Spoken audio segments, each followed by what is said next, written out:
ಸಾಮಾಜಿಕ ಸೇವೆ ಅಂದರೆ ಲೋಕ ಕಲ್ಯಾಣವನ್ನು ನಡೆಸಿಕೊಟ್ಟಿದ್ದಾರೆ.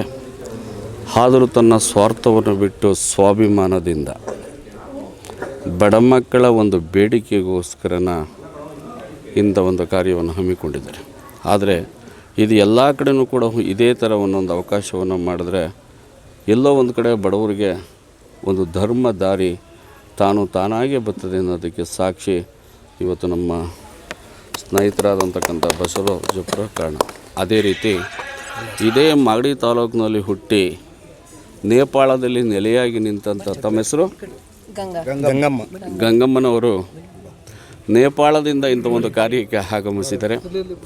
ಅವರಾಲೆ 2 ಸರಿ ನೇಪಾಳದಲ್ಲಿ ಗೆದ್ದು ಈಗ 3ನೇ ಸರಿಗೆ ಶಾಸಕರಾಗಬೇಕು ಅಂತಕ್ಕಂಥ ಒಂದು ಆಸೆಯನ್ನು ಇಟ್ಟು ಅದೇ ರೀತಿ ಒಂದು ಭೂಮಿಯಲ್ಲೂ ಕೂಡ ಸಾಧನೆಯನ್ನು ಮಾಡಿದಂತಕ್ಕಂಥ ಆ ತಾಯಿ ಅವರಿಗೆ ಆ ಪರಮಾತ್ಮ ಒಳ್ಳೇದು ಮಾಡಲಿ ಅಂಥೇಳಿ 2 ಮಾತನ್ನು ಮುಕ್ತಾಯ ಮಾಡಿ.